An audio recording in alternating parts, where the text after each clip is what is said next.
Alright, YouTube, so the video down below is from the Sacramento Bee, and they were reporting on the shooting yesterday that occurred at the Gilroy Garlic Festival, where 4 people were killed, including the gunman. I think 11 were injured, and thank God, first of all, there weren't more casualties, and I'm not sure whether the police were there to shoot the suspect themselves or whether the suspect turned the gun on himself.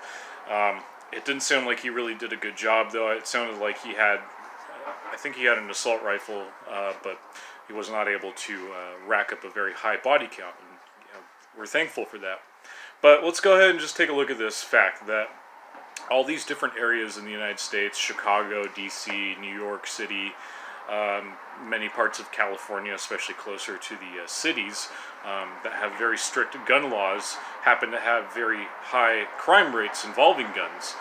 And the reason why is that law-abiding citizens are not able to arm themselves. And if you were to have open carriers at this Gilroy Garlic Festival, which Gilroy is not it's not a very liberal area. It's kind of more, I would say it's more libertarian. It's kind of far away from the city. I could be wrong, though. It's just my general impression of it. But if you had some open carriers there, then this could have been prevented. Then this fella would have been shot right away, and that would have been good. Because the guns, guns don't kill people, people kill people. And this guy obviously had some problems. He wanted to take his frustrations out on people, which is not good, which is why you need to have good guys there with guns. But the whole point of the whole fallacy of gun control is that it basically rewards the criminals, because the criminals are not going to pay attention to the laws. They're simply going to say, oh shit, I can't go to Big Five and get a gun. That's fine. I'll just go to my buddy Eddie and get a gun from him. And in fact, this actually empowers a lot of these private arms dealers who sell weapons to criminals. And a lot of the times, they're not getting them. Rather, the way they are getting them is that they're going on trains and they're getting the boxes off the trains, and it's a very, very sketchy thing. This is what I've heard that they do.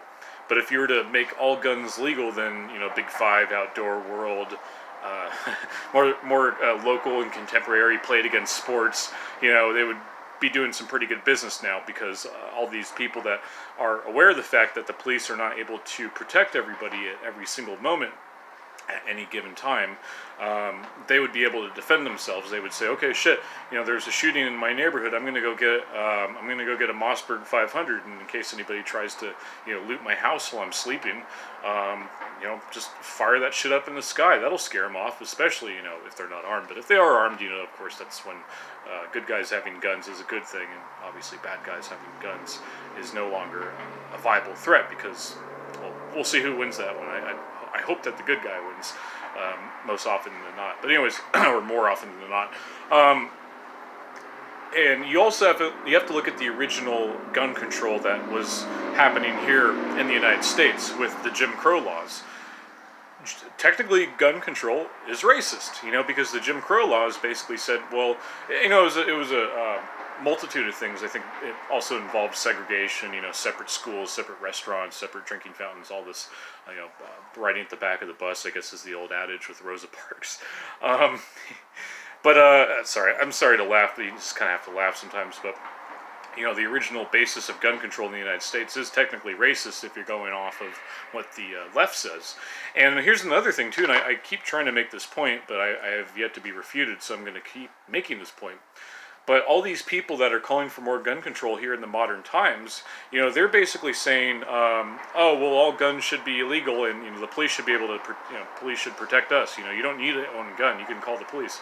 Well, what if I'm a minority? What if I'm a minority who's living in a mostly white state?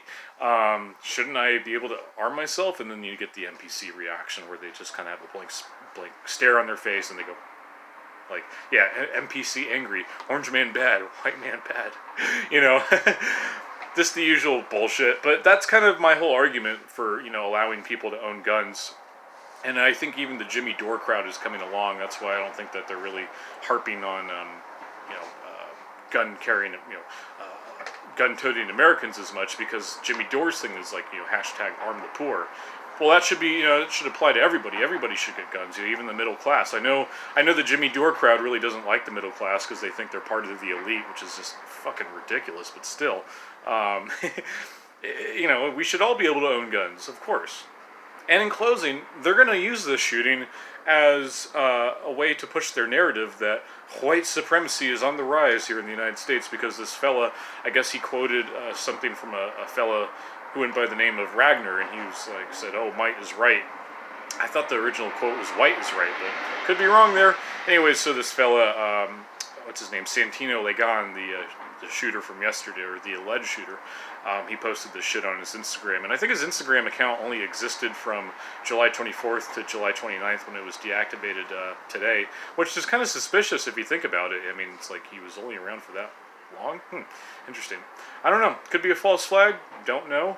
I don't really care, to be honest. I just look at this as another example of how gun control fails in all these blue states.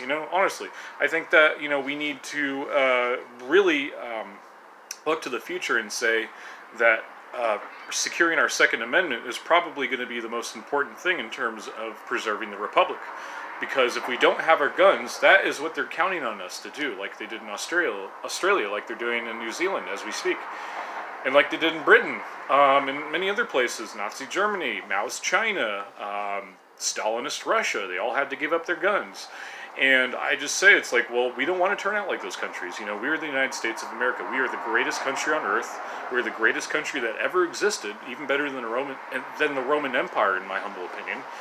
And our country is basically based on the ability to bear arms, to protect ourselves from not only criminals, but from tyrants within our government that want to take those guns, which will allow us to become vulnerable to these criminals. So I would just say, shall not be infringed, and if you can, get a gun immediately, get plenty of bullets, and get 2 guns while you're at it. One for you and one for your wife or whatever, just in case, she goes out shopping by herself. I hear it all the time. I hear all these men, especially that live in the Midwest, that say, I send my wife out with a gun because I do not trust her to be on her own. If I can't go with her, if I'm at work or something like that, I want her to be able to defend herself. And from a personal account, my great aunt, she has a double-barreled .22 Derringer, and I don't think it's the best gun to carry, to be honest, because you have to break open the barrel there to reload every time. You can't fire one you have to fire both bullets at once. And I think I would probably go with the PPK myself if I were a woman. I mean, I think that's actually what the PPK, the Walther PPK, was actually originally designed for female officers in Nazi Germany. I think Hitler had one. Either Hitler had a Luger, a P-38, or a Walther. I think he actually had all 3, but either way, arm yourselves and do not let the government tell you what you can and can't carry. Alright guys, thank you so much for watching. God bless, and I'll see you later.